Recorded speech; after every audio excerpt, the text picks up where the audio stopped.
quiero resaltar un poco cómo ella juega con los textos, con las interlocuciones y va trazando una comprensión de la política en Santiago a partir del juarismo que tiene una densidad sobre lo propio y a la vez un valor en relación a todo lo que nos permite pensar. Marina está pensando a lo largo del libro y eso se ve en su escritura, en las preguntas que se hacen, cómo va desmenuzando los textos que analiza, cómo va desmenuzando las palabras de sus interlocutores y cómo en eso nos trae a nosotros, nos va llevando a pensar ese Santiago y a pensar mil cosas más. Es impresionante cómo abre la cabeza el libro. O sea, sí, a mí me parece eso. ¿Y cómo logra eso? Bueno, ella llega a Santiago del Estero con la pretensión de investigar, todos sabemos esto, pero bueno, no sé cuánto reponer, cuánto no reponer, de investigar el santiagueñazo. Llega en el 99 para ver un acontecimiento que tuvo lugar en diciembre del 93 y ahí sus interlocutores le plantean, bueno, el santiagueñazo no le dicen que no existió, pero como que no tiene insignificancia política, que ya no cuenta. Incluso hay una historia que ella va dando cuenta de los sentidos de ese santiagueñazo y la historia dominante es la que dice que fueron infiltrados, que fue gente de afuera, que no fueron los santiagueños, porque los santiagueños son mansos. Los santiagueños no están. ¿Y por qué? Porque a los 2 años, ¿quién gana las elecciones? Juárez. Si hubieran sido los santiagueños que le destruyeron la casa, no habría ganado 2 años más tarde. Entonces, ella escuchando eso y con un interés profundo en el santiagueñazo, ella escucha y dice, bueno, le cuesta un poco, o sea, le lleva un tiempo convencerse de que tiene que abordar el juarismo, porque abordar el juarismo también es una investigación tremenda. Juárez entra a gobernar la provincia de Santiago, 48-49, en el primer peronismo, a partir de una intervención que después gana él, o sea, lo eligen, Evita dice que lo elige, bueno, y gana las elecciones en el 49. Y para los interlocutores de Marina, desde entonces hasta ese 99 en el que va ella, gobierna Juárez, directa o indirectamente. Y a la vez tiene un poder que es un poder sin límites.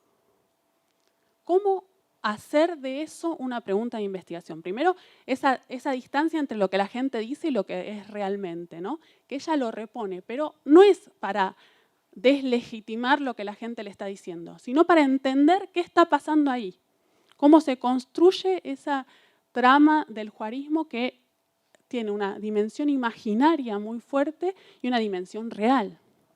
Y cómo, bueno, ella se plantea para tratar de entender eso una tensión que va a ser como constitutiva de todo el libro, que dice ella: los relatos históricos del peronismo en Santiago del Estero se escriben con las letras del juarismo, impregnado de un poder personal que desalienta las miradas que intentan desviarse de este foco para comprender sociológicamente el funcionamiento de un régimen político. La cuestión que está en juego es captar la configuración de este fenómeno político sin quedar atrapada en la trama de un discurso en torno al poder personal. Esa tensión es como habitar el esfuerzo del libro, no saltarla, no optar, sino dar cuenta de lo que está implicado ahí. Y para dar cuenta de eso, como bien dice ella, la sala de máquina de su obra, de su monstruo, digo yo, es la sociología weberiana, específicamente la sociología de la dominación, a partir de la cual ella habla de una forma de dominación que es el patrimonialismo en marco constitucional, que implica, bueno, esa relación entre tipo ideal llevado a pensar un fenómeno histórico, es esa mezcla. Y empieza a mostrar cómo se mezcla lo personal y lo impersonal, cómo se mezclan los elementos que en la tipología weberiana aparecen separados, y para dar cuenta de esa mezcla introduce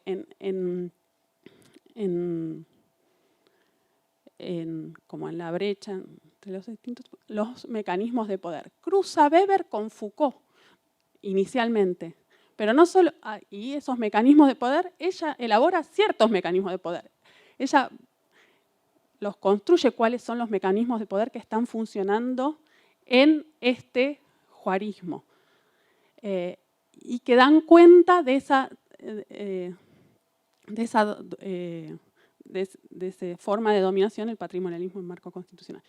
Entonces nos habla de la máquina electoral, del Estado y de la trama imaginaria, como los tres mecanismos que están jugando ahí.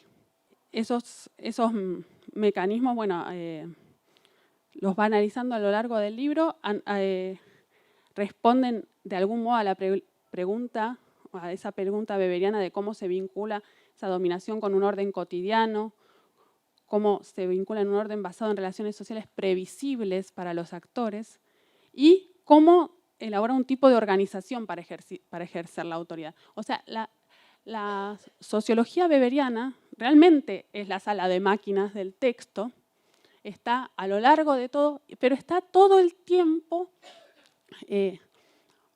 revisada, especificada, o sea, llevada a la investigación.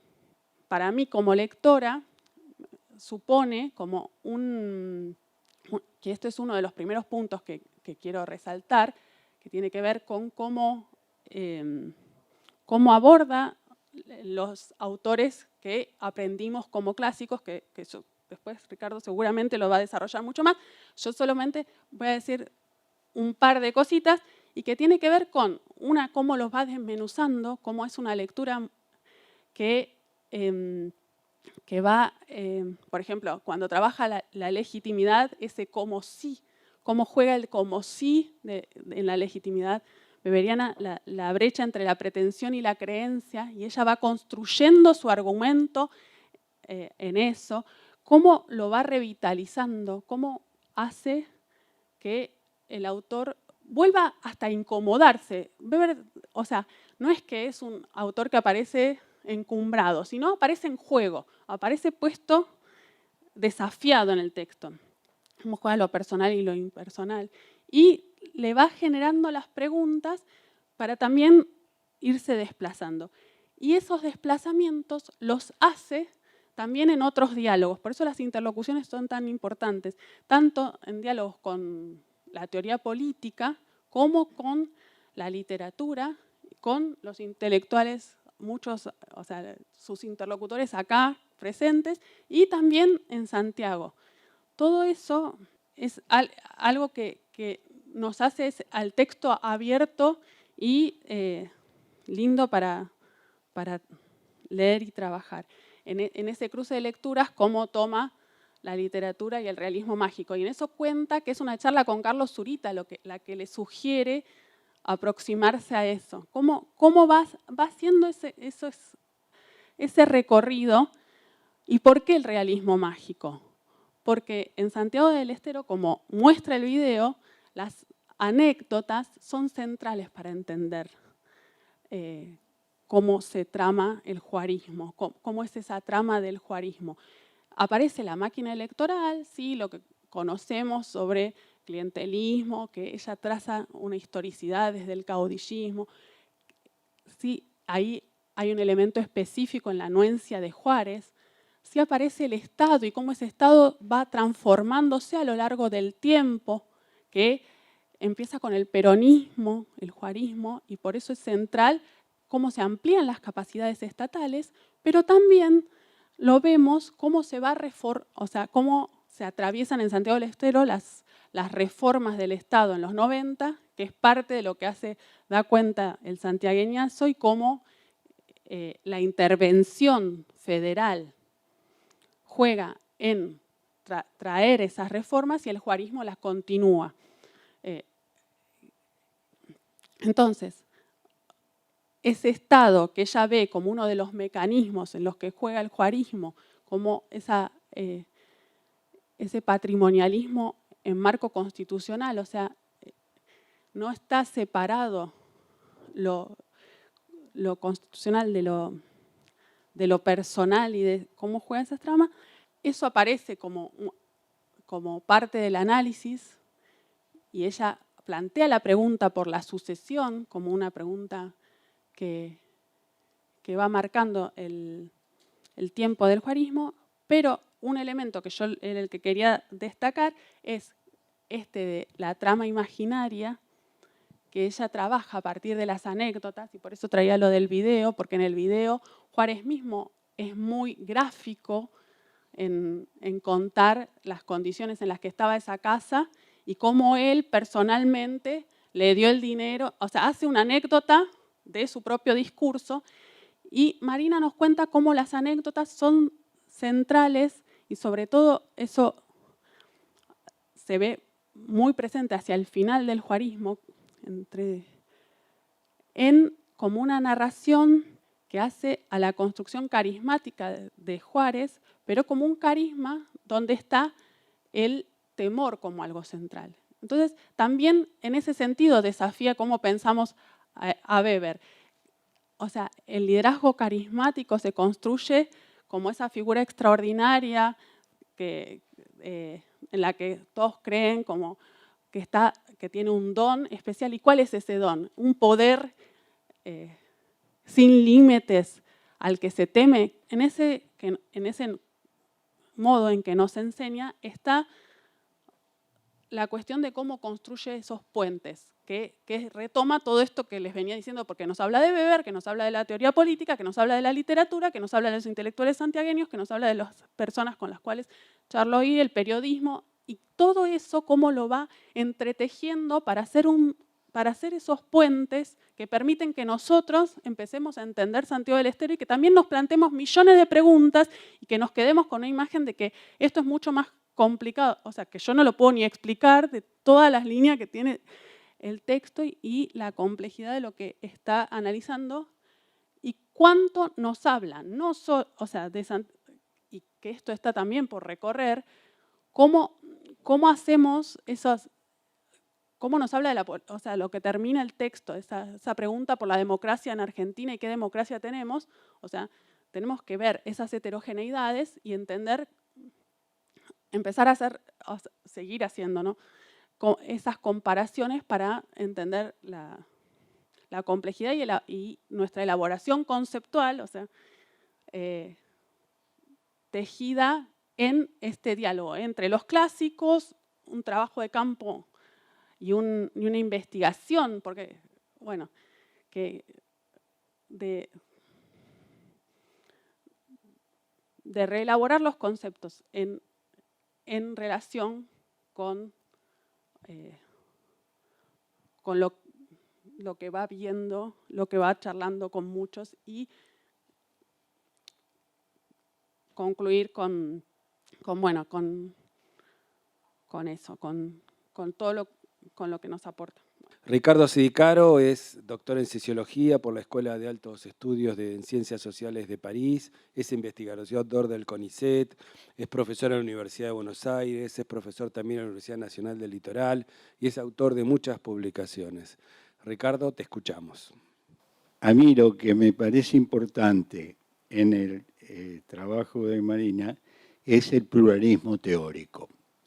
Es decir, sabe escoger teorías acordes con aquello que quiere analizar. Eso no es muy corriente porque normalmente hay mucha gente que investiga sobre una sola teoría y entonces pierde todos los entornos, todas las condiciones que pueden explicar el fenómeno que está estudiando, que por su naturaleza, en este caso sobre todo, tiene que necesariamente verse desde varios enfoques a la vez.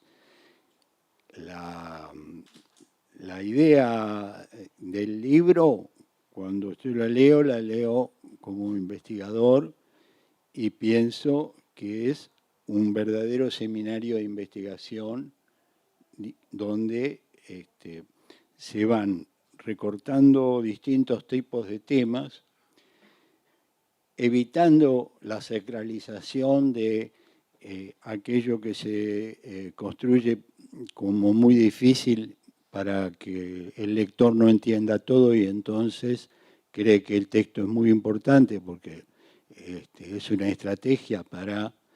eso no lo inventé yo, eso se lo dijo Foucault y se lo dijo Pierre Bourdieu a un investigador americano que piensa, que escribe simple.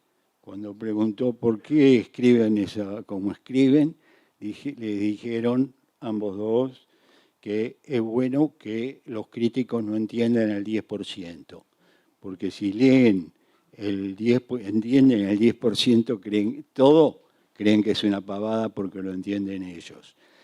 En ese caso hay una especie de elemento muy negativo con respecto a las teorías, porque efectivamente se suelen enseñar para que otros aprendan a repetir teorías, para que después le expliquen a otros cómo se repiten teorías, etc. Y los conceptos desaparecen como herramientas de investigación. En el caso de los temas que a mí me interesan, si a mí alguien me dice, vamos a estudiar un cierto tipo de personaje que tuvo desempeños, yo creo que los personajes en general no existen. Entonces me veo poco atraído por algo que pueda ser algún caudillo, personaje, etcétera, por una forma de pensar que jerarquiza sobre todo las condiciones estructurales en que la gente se desempeña. Entonces, las condiciones estructurales en las que se va a desempeñar lo marcan mucho más allá que sus propias características como sujetos. A modo de anécdota, cuando hice mi doctorado con Alain Touraine sobre el peronismo, cuando en el momento de la exposición, la llamada soutenance, a Touraine, que le había gustado mucho la tesis, para hacer una cosa de aflojar un poco, porque son situaciones un poco tipo misa,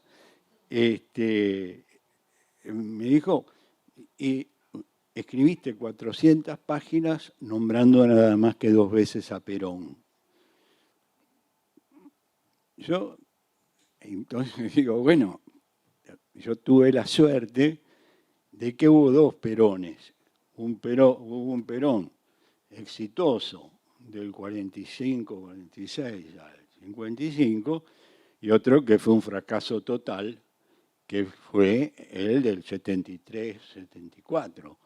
Razón por la cual mal podría yo adjudicarle importancia a Perón, porque si Perón no pudo ser Perón, quiere decir que las condiciones estructurales que lo construyeron en su momento le permitieron ser Perón. Mientras hablaba me di cuenta que estaba inventando yo, o estaba construyendo yo, un libro distinto a la tesis que estaba presentando, porque yo no había hecho estudios comparados, y después un libro llamado Los 3 peronismos, en realidad, que es un análisis sobre la forma en que se transformó el peronismo, viene de esa misma idea, que es, bueno, estudiemos las condiciones estructurales. ¿Por qué viene al caso esto?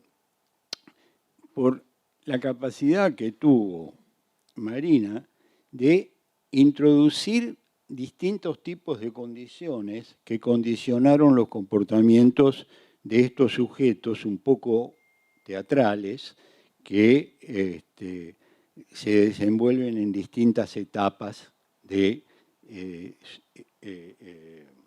lo que vamos a llamar el juarismo. Eso me pareció muy interesante porque puede penetrar en las condiciones en las cuales estos sujetos se van a desenvolver y al mismo tiempo muestra la manera en que ese desenvolvimiento terminan siendo diferentes, son diferentes por esas transformaciones. Entonces capta muy bien aquello que es lo que pone el juarismo y aquello que es lo que ponen las condiciones de desarrollo del juarismo. Creo que eso es una de las cuestiones que más valoré en términos del trabajo, porque los que trabajan con una sola visión teórica pierden una buena parte de lo que están estudiando, sea porque son economicistas y entonces se preguntan ¿y qué pasó con la economía? ¿Y qué pasó con la economía?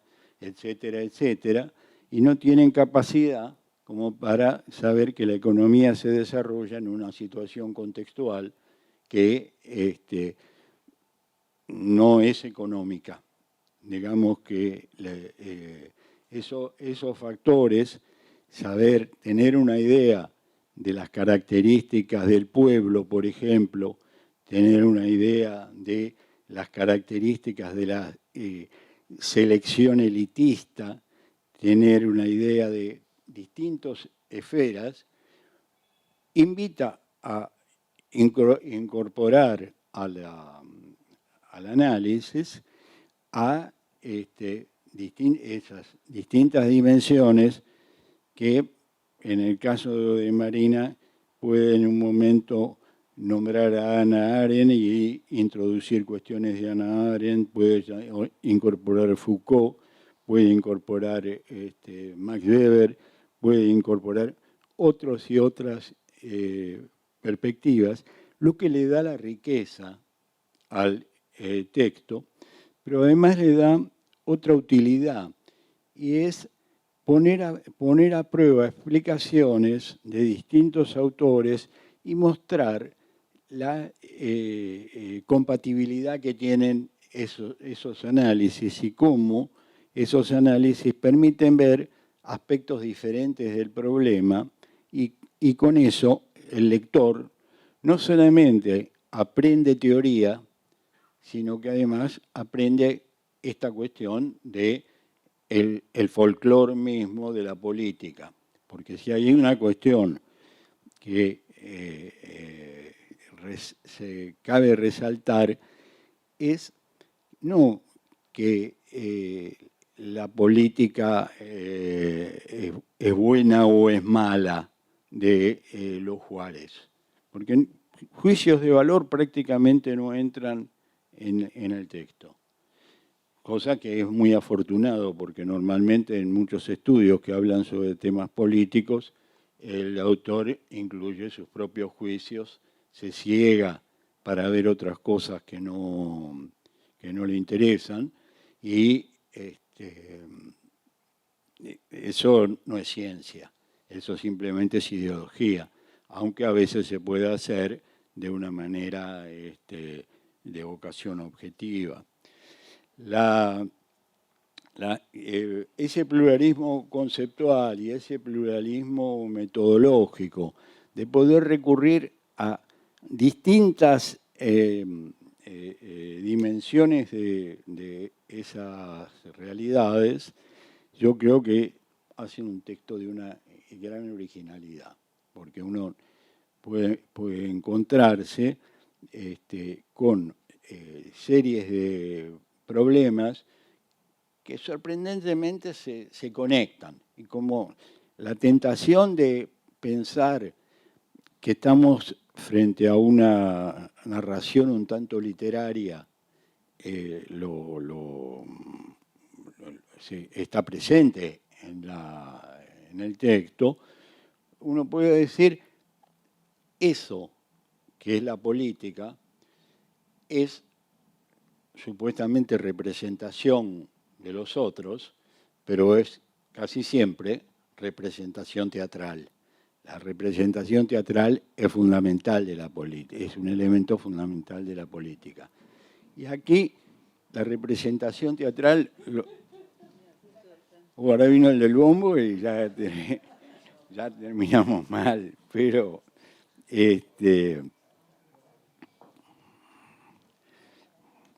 cuando uno lee el texto, se encuentra también que las distintas maneras de representación y las distintas maneras de relación con la sociedad o con el pueblo o con los votantes, etcétera, también nos explican mucho del funcionamiento de la democracia.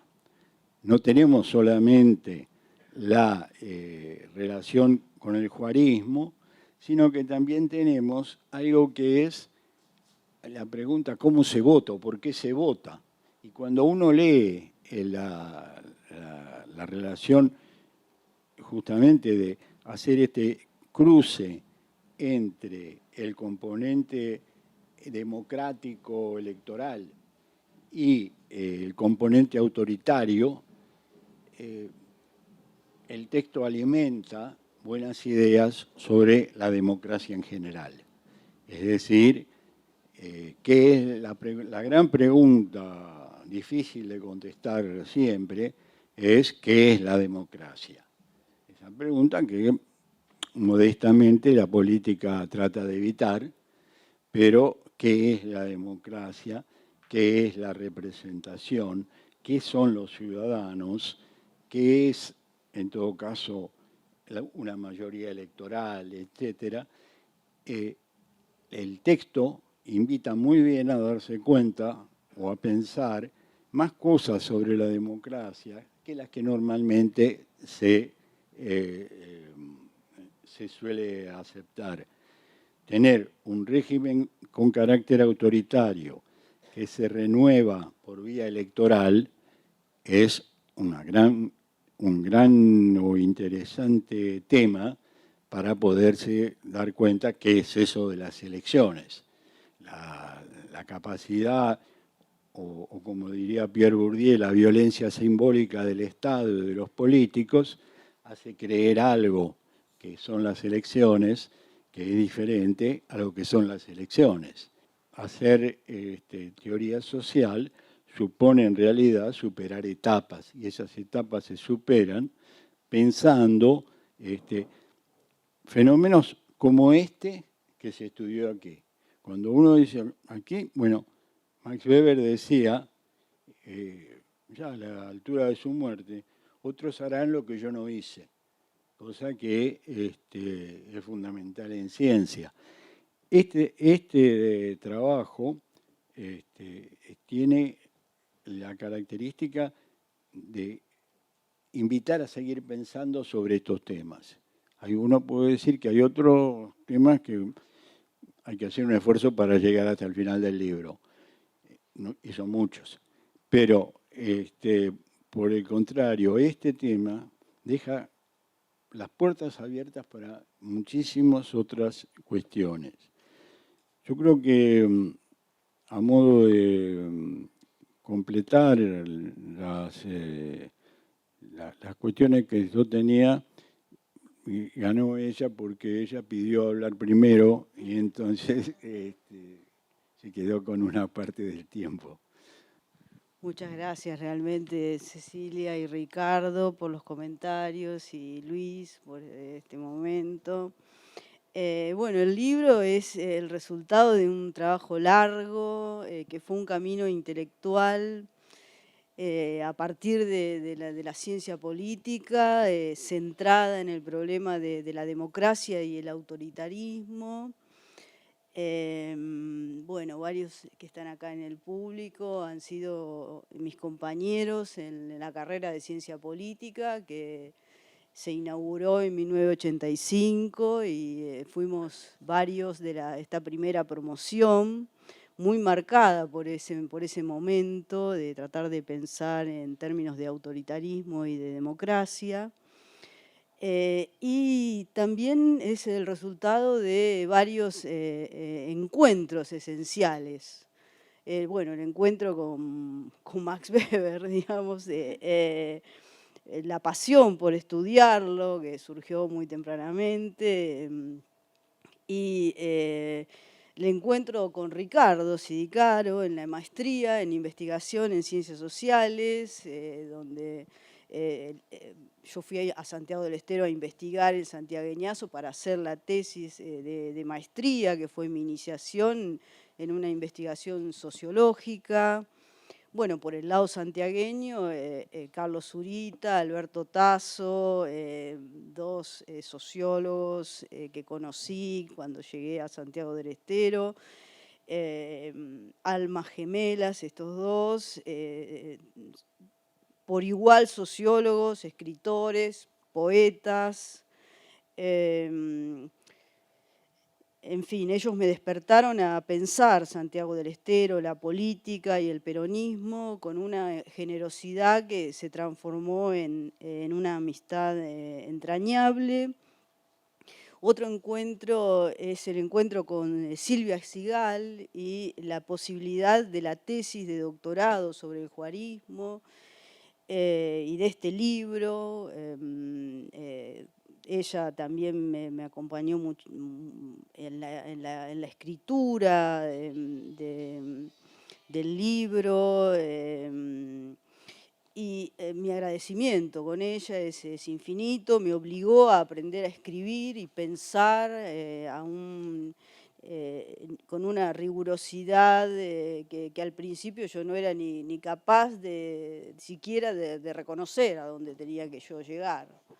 Entonces, para escribir el libro, además de con Ricardo, trabajé con ella hasta la extenuación mía,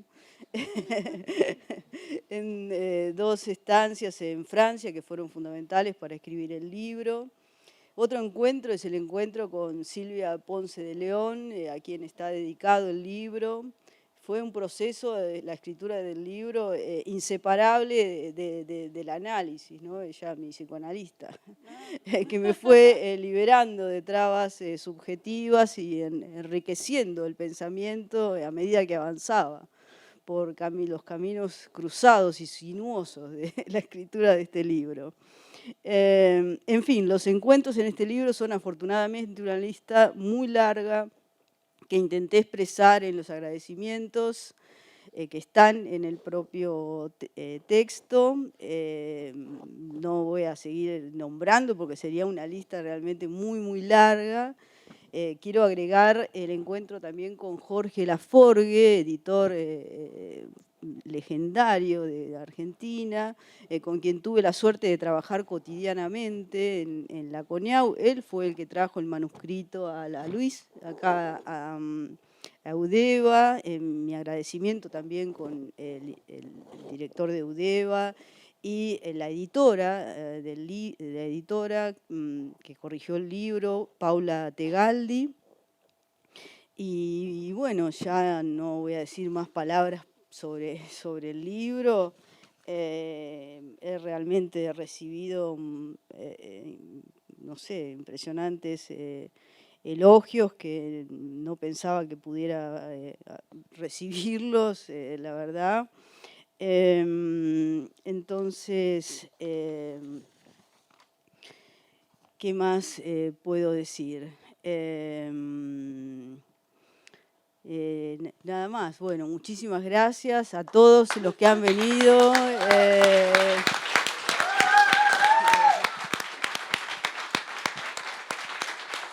Muchas gracias Marina. Quiero aprovechar que lo nombraste a Jorge Laforgue, porque él falleció en el medio del COVID, de la pandemia, y la verdad que era una persona muy querida por nosotros y muy querida por muchos. Era una persona sumamente generosa en el mundo del libro y en el mundo de las ideas. Y sí, él recomendó tu libro con mucha generosidad y bueno, guardamos un profundo cariño, entonces quiero aprovechar, esta es una de las primeras presentaciones que hacemos presenciales, para hacer un pequeño homenaje y pedir un aplauso también para Jorge, que dirigía una de nuestras colecciones.